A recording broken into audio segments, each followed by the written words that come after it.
ये डाकू हैं या ये इदारे हैं? डकैती जो है कोई और नहीं कर रहे हैं, पुलिस वाले कर रहे हैं। NCCIA ने एक इंटेलिजेंस एजेंसी का नाम कोट किया कि इसके ईमा पे हम छापा मार रहे हैं, और छापा मारने के बाद उन जगहों से laptop, computer, furniture, air conditioner सारी चीज़ें ले गए। वहाँ 11 लोगों को गिरफ्तार किया।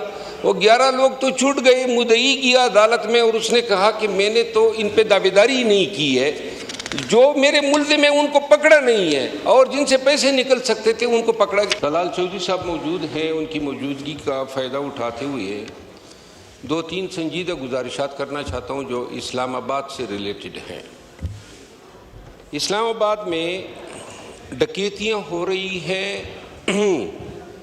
एक आध डकैती में मिनिस्टर मौसूफ के नोटिस में लाया, और डकैती जो है कोई और नहीं कर रहे हैं, पुलिस वाले कर रहे हैं।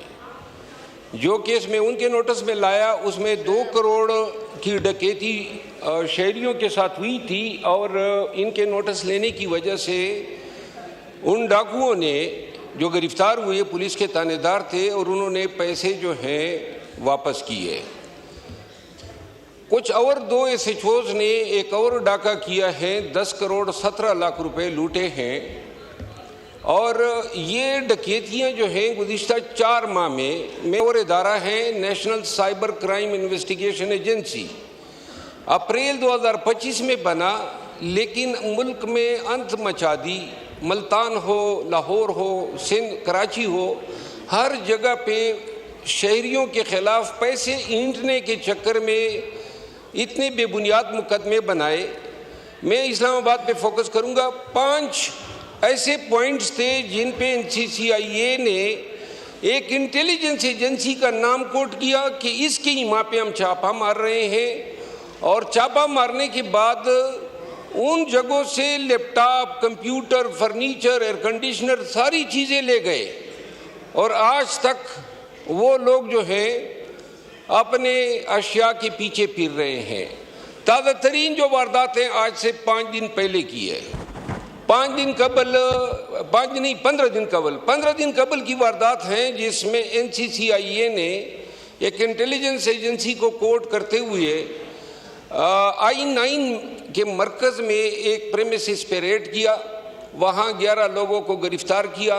वो 11 लोग तो छूट गए। मुद्दई गया अदालत में और उसने कहा कि मैंने तो इन पे दावेदारी नहीं की है, जो मेरे मुल्ज़िम हैं उनको पकड़ा नहीं है, और जिनसे पैसे निकल सकते थे उनको पकड़ा है। मैं वज़ीर मौसूफ के नोटिस में ये देना चाहता हूँ कि उस जगह से कल मैं खुद गया, वहाँ देखा ऊपर एक लिखा हुआ था कि this premises has been sealed by NCCIA। अंदर जो है सारा फर्नीचर, सारे कंप्यूटर और एयर कंडीशनर, रेफ्रिजरेटर, जनरेटर, ये सब NCCIA चोरी करके ले गई। अब गुजारिश है, ये डाकू हैं या ये इदारे हैं? और इस्लामाबाद में आए दिन रोडों की बंदिश है। ये हम जो पार्लियामान आते हैं, हमारा मेन रास्ता बंद है सिक्योरिटी के नाम पे। अब कानून का नफाज अगर इस तरीके से होना है, 41 जगहों पे नाके हैं इस्लामाबाद के अर्बन एरियाज में, लंबी लंबी कतारें बनी होती है, और ये नाके जो है ख़त्म ही नहीं हो रहे हैं। कोई आ गया, आपका पॉइंट आ गया बस। अच्छा जी, माइक खोलें, ख़त्म करें। मेरी ऑनरेबल मिनिस्टर से ये रिक्वेस्ट है कि ये जो 2-3 वाक़यात हैं इस पे ज़रा काइंडली जवाब तलबी कर दें। अगर ये इदारे इस तरह करेंगे, पुलिस की वर्दी पहन के अपने ही शहरियों पे डाका डालेंगे, तो फिर कोतवाल शहर जब खुद डाकू होगा, और वो भी ये नहीं है कि कोई स्थान में हो रहा है, लकी मरवत में हो रहा है, एन इस्लामाबाद में हो रहा है। ठीक है, थैंक यू, शुक्रिया।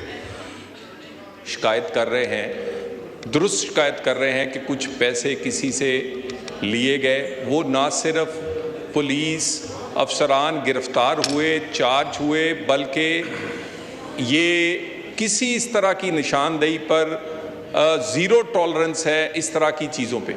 उसके अलावा दूसरा एक और वाक़े का कहते हैं, उस पर भी हमने जो ये 10 करोड़ वाली बात करते हैं, वो अभी तक ये साबित नहीं हुआ कि वो किसी पुलिस एहलकार का काम है।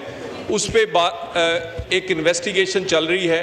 जिस पे मल्टीपल एजेंसीज काम कर रही। अगर कोई ऐसी बात होगी तो ज़ीरो टॉलरेंस है करप्शन या इस तरह के मामलात पे।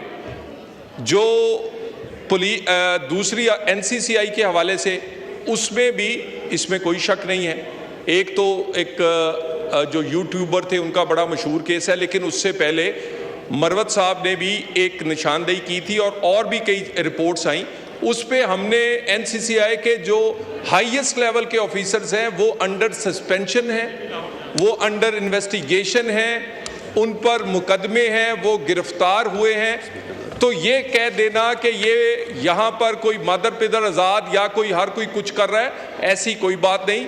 अगर और इसी डिपार्टमेंट्स के लोग अच्छा काम भी कर रहे हैं। देखें, यहाँ कॉल सेंटर्स हैं जो पूरी दुनिया में पाकिस्तान की बदनामी का बायस बन रहे हैं। जनाब स्पीकर, कॉल सेंटर ऐसी जगह पर हैं कि जिस ऐसे गांव और ऐसे देहात और ऐसे रिमोट एरियाज में बनाते हैं जहां पर कॉल सेंटर होने का कोई तुक ही नहीं है। यानी जहां पर कॉल सेंटर बनाने का कोई हो ही नहीं सकता, ना वहाँ पढ़े लिखे ऐसे नौजवान हैं, IT स्पेशलिस्ट हैं, ना वहाँ कोई इन्वायरमेंट है, ना वहाँ कोई यूनिवर्सिटी है। और ये मरवत साहब इसको वेरीफाई करेंगे, कबायली इलाकों तक बनाए गए। किस लिए? कि यहाँ से फाइनेंशियल फ्रॉड होते हैं, यहाँ पर मल्टीपल जो डिफरेंट नेशनलिटी आए हुए हैं जी कई लोग, वो करते हैं, पाकिस्तान की बदनामी का बायस बनते हैं। जो इस तरह के सेंटर्स हैं उस पर ज़रूर क्रैकडाउन जारी है, क्योंकि वो बदनामी का बायस भी बन रहे हैं और फ्रॉड भी कर रहे हैं। बाकी कोई जो केस की निशानदेही की है, मैं मरवत साहब को इन दोनों केसेस की ज़ाती तौर पर मिलके, जिस तरह पिछली वाली हमने वर्कआउट करवाया, अगर कोई होगा तो वो मैं वर्कआउट करवा के दूंगा इंशाल्लाह। शुक्रिया। शेला रजा साहिबा। शुक्रिया सर। काफ़ी दफ़ा हमने आपसे बात की, आपकी मेहरबानी भी रही कि कुछ ना कुछ काम हुआ। लेकिन अब नया मसला ये है कि मेरे लॉजेस का जो वॉशरूम है वो हम लॉक फ्री कर चुके हैं, क्योंकि उसमें काफ़ी दफ़ा फैमिली मेम्बर्स बंद हुए, फिर फ़ोन करके बुलाया, इन्हें खोलो, इस जेल से निकालो।